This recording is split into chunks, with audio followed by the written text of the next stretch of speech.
I've got a pop quiz for you Bible scholars out there. What sin did Adam and Eve commit in the garden? If you said eating the fruit, yes, that's true, but eating fruit isn't a sin per se. Their real sin was rebellion against God's authority. And by authority, I mean the power or right to give orders, make decisions, and enforce obedience. After all, it wasn't like that was the only fruit in the garden. The garden was full of delicious fruit. The issue was that Adam and Eve didn't want God telling them what to do. They wanted to be their own authority. Ultimately, they wanted to be their own gods. But why bring this up in a video on parenting? Here's the reason. You produce what you are, and we are all products of Eden. When Adam and Eve chose to rebel, their nature was twisted and broken by sin. And we, in turn, have inherited that twisted nature. We have inherited their desire to rebel.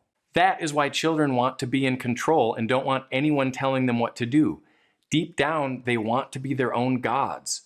Now, that may sound overly dramatic, but it's not. If Christianity is true, and we have good reasons to believe that it is, then deep down we all want to be our own gods. Deep down we all have a twisted nature that wants to throw off authority. When given the chance, kids will rebel against God's authority, and they will rebel against anyone that God has placed in authority over them. Well, that puts us in a tricky spot because we, as their parents, are the ones that God put in authority over them. Being under authority isn't a bad thing, by the way. Everyone is under some kind of authority. A teacher, a boss, the government, and parents are set as the first authority over their children. Exodus chapter 20 says, "Honor your father and mother." Ephesians chapter 6 says, "Children, obey your parents in the Lord, for this is right." Notice that "children, obey your parents" is not a suggestion, it's a command. Although parents have been given authority over their children, we can all agree parents don't always do it right. When it comes to authority and discipline, parents can fall to one of two extremes. On the one hand, you can have authoritarian parents who rule with an iron fist, and on the other hand, you can have the more modern trend of overly permissive parents who don't want to lay down any rules for fear that they hurt their children's self-esteem. Dr. Leonard Sachs notes that over the past 3 decades, there has been a massive transfer of authority from parents to kids. In many families, what kids think and what kids like and what kids want now matters as much or more than what their parents think and like and want. Obviously, it's not wrong to consider your children's preferences and desires, but it is wrong to let them think that the world revolves around those preferences and desires. In general, our culture has shifted from the authoritarian style of parenting, which is not bad, but we've overcorrected. Now we find ourselves in an overly permissive style of parenting, in which parents can't put their foot down or make any rules for fear of hurting their children's self-esteem. Please don't be offended by those two descriptions of authoritarian and permissive parenting.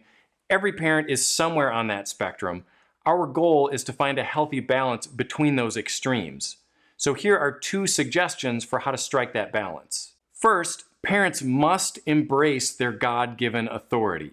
George Barna, in his book Revolutionary Parenting, found that revolutionary parents believe they are in charge from day one. They behave like people who are in charge, and they never allow doubts to linger as to who is in charge. Being in charge doesn't mean you dominate your kids, but it does mean when you tell them to do something, they need to do it. Failing to appropriately assert your authority actually harms your children and robs them of life experiences that they'll need later. Can you imagine if someday when they have a job, their boss tells them to do something and they throw a fit instead of obeying? Authority is a part of life, and the sooner our kids come to grips with that fact, the better.